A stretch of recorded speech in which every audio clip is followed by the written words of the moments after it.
Shalom, brothers and sisters. Shalom, brothers and sisters. Giving honor and praise unto the Creator, maker of heaven and earth, the Most High. We're going to go, brothers and sisters, into the reasoning and continuing what we did in the past. I made a statement that said, there is no male lamb that's offered as a sin offering. One of the things to point out, besides stealing and lying, every sin offering is for a sin done in error.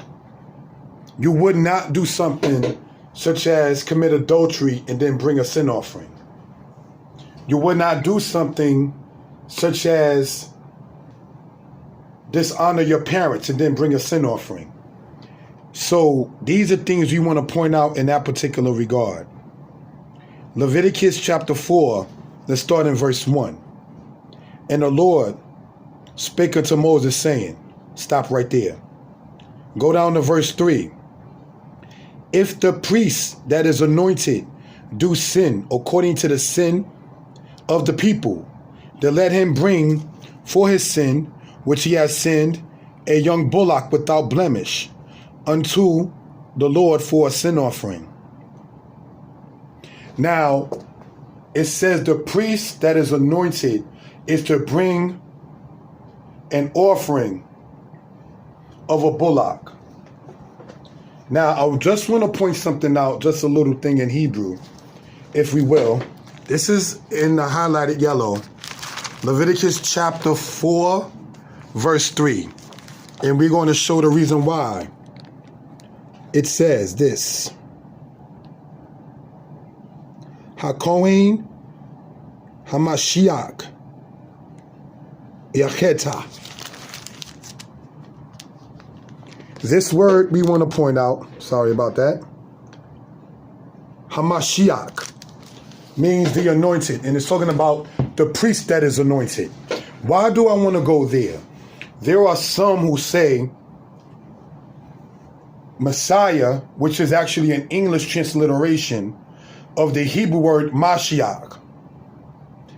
The word Mashiach means anointed, from the word Mashach, which means to anoint. As was shown there in the Hebrew, it said HaMashiach, the anointed. How does this tie in to what we're talking about?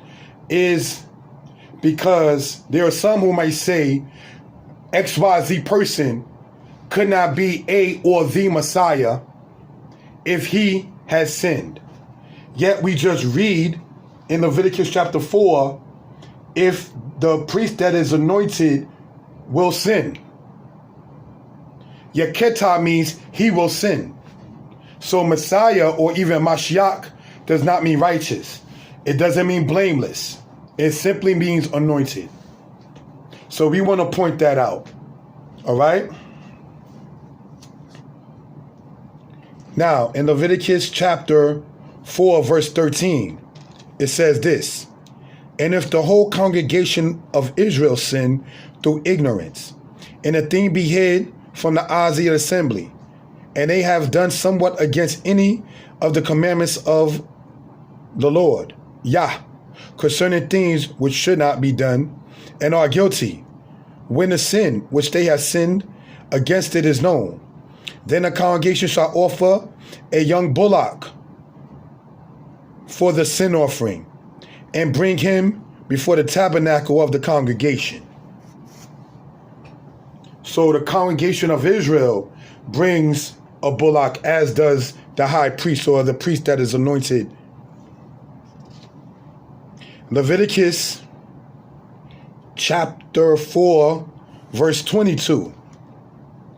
When a ruler has sinned and done somewhat through ignorance against any of the commandments of the Lord his God, concerning things which should not be done, and is guilty, or if his sin, wherein he has sinned, come to his knowledge, he shall bring his offering, a kid of the goats, a male without blemish.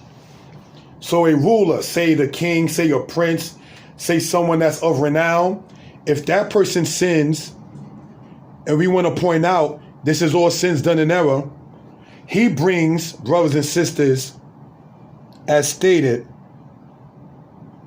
a kid of the goats, a male without blemish. Let us go to Leviticus chapter 4, verse 27. And if any one of the common people sin through ignorance, while he doeth somewhat against any of the commandments of the Lord concerning things which ought not to be done, and be guilty, or if his sin which he has sinned come to his knowledge, then he shall bring his offering, a kid of the goats, a female without blemish, for his sin which he has sinned. Any one of the common people brings a female goat. That is to say, like the regular Gadite, the regular Reubenite, or so forth. All right? Verse 32 of the same person. And if he bring a lamb for a sin offering, he shall bring it a female without blemish. So we want to point out, when we read Leviticus chapter 4 concerning the sin offerings, a male lamb is not mentioned. Female goat, yes. Female lamb, yes. Bullock, yes. But never a male lamb. So I just want to show from what we read in Leviticus chapter 4, verse 3, verse 13, verse 22, verse 27, and verse 32. This is why I stated in the previous video that a male lamb is never offered for a sin offering. Let us go, brothers and sisters, if we will, in the scriptures. In the book of Ezra, we're going to go, brothers and sisters, to the book of Ezra, right? Chapter 6, if we will. We are in the book of Ezra, chapter 6, verse 17. And it reads on this wise. Ezra 6, verse 17. And offered at the dedication of the house of God 100 bullocks, 200 rams, 400 lambs, and for a sin offering for all Israel, 12 he-goats according to the number of the tribes of Israel.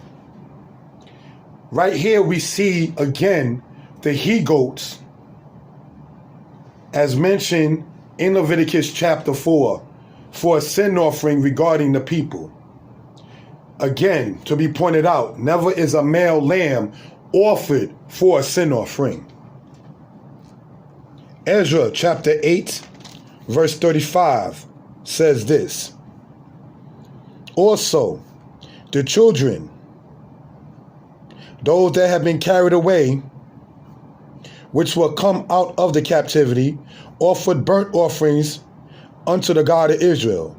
12 young bullocks, 12 bullocks for all Israel, 96 rams, 70 and 7 lambs, 12 he-goats for a sin offering. All this was a burnt offering unto the Lord. We see Ezra in compliance with the law of the Most High regarding the sin offerings that were being done. That's something we want to point out for reason and purposes. All right? Let us go to close this out. Brothers and sisters, we're going to go to the book of Psalms, chapter 105, verse 12. And it says this. Psalms 105, verse 12. When they were but a few men in number, yea, very few, and strangers in it, when they went from one kingdom to another, verse 13. When they went from one nation to another, from one kingdom to another people, he suffered no man to do them wrong. Yea, he reproved kings for their sakes, saying, touch not my anointed, and do my prophets no harm. It says, touch not my anointed, which in Hebrew is really Mashikai, which means my anointed ones, that's plural, and do my prophets no harm. How then was it right for anyone who was a prophet or anyone who was anointed to be harmed or touched negatively in the culture of Israel. We're not saying that there were not people who were anointed that were killed. We're not saying that there were people who were prophets who were not killed. So yes, you had prophets who were killed. Yes, you had anointed men of Israel that were killed. But what we're asking here, according to this, in the book of Psalms, when it says, touch not my anointed, or my anointed ones from the Hebrew, and do my prophets no harm.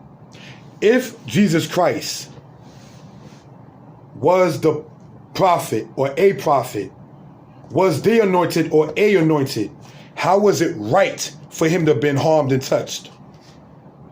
Not saying that, as again, that there were not people who were harmed or touched negatively in the ancient days that were prophets or anointed. What the question is being asked is, when was it right? R-I-G-H-T, according to the culture of Israel. It wasn't.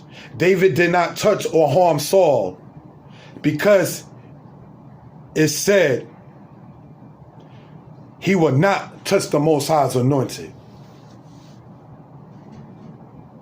David knew order. The presentation of Jesus Christ as anointed, prophet, king, priest, and he is touched and harmed as a sacrifice for the nation of Israel, is not according to the culture of Israel. Shalom.